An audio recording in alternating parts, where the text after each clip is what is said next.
5 seconds.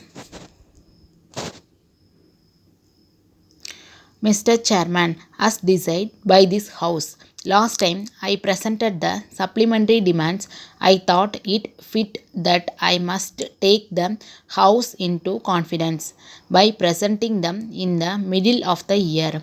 So far as I am aware, this is the first time that a popular ministry has presented these demands in the middle of the year.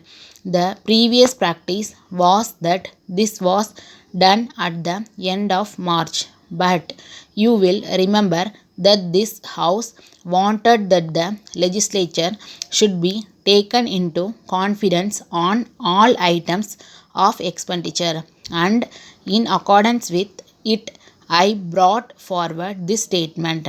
I am glad to find that the points made about many items justify the expenditure on these items. I have been bearing the speeches now, and on the last occasion, every member wanted me in particular to be the watchdog of the finances of the state. But I do not know whether I have discharged my duties to the satisfaction of the House or not.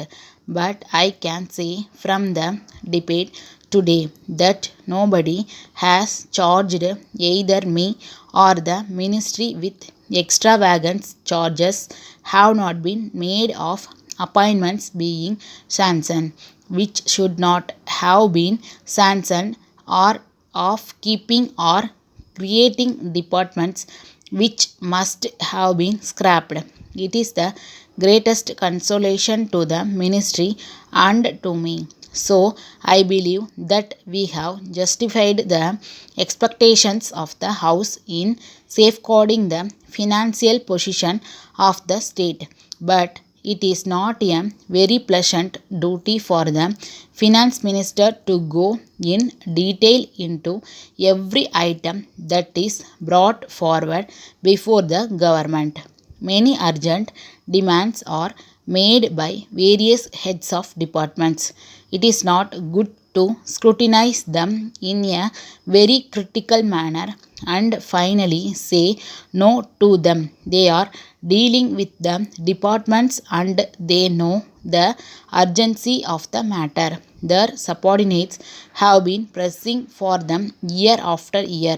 The secretary of the department comes up again and says that he wants it immediately. In these circumstances, it is rather difficult for the finance department and for the finance minister to say no, but I may say that we have the standing finance committee presided over by the Honorable the Chief Minister himself, and every item, even though it might have been sanctioned by the Finance Department and the Minister, is scrutinized again by the Standing Finance Committee. We are aware of the financial difficulty of the state. We have been pressing on the government of India for finance for various items. We are also aware of their difficulties. While I congratulate myself that we are getting more money from all heads of revenue, the position is that we will be left with a deficit. The demands from the departments are really pressing. But where is the money to come from? We are trying to do our best to get some revenue from sales tax and entertainments tax, which again will go to the local bodies. We want these items of money to finance our schemes. We are aware that if necessary, some retrenchment will be possible. We have taken steps to set up a committee for this purpose. We are eagerly awaiting the recommendations of that committee. We are anxious to reduce expenditure. We want to spend money where it is urgently needed, but urgent necessities of life have become so numerous that it has become very difficult to say which is urgent and which is not. But I may tell the house that food and security are the most basic necessaries of life today.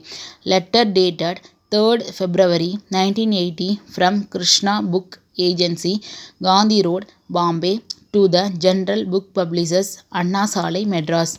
Dear Sir, we would like to draw your kind attention to our letter of last month. We are sorry that we have not yet received any reply from you.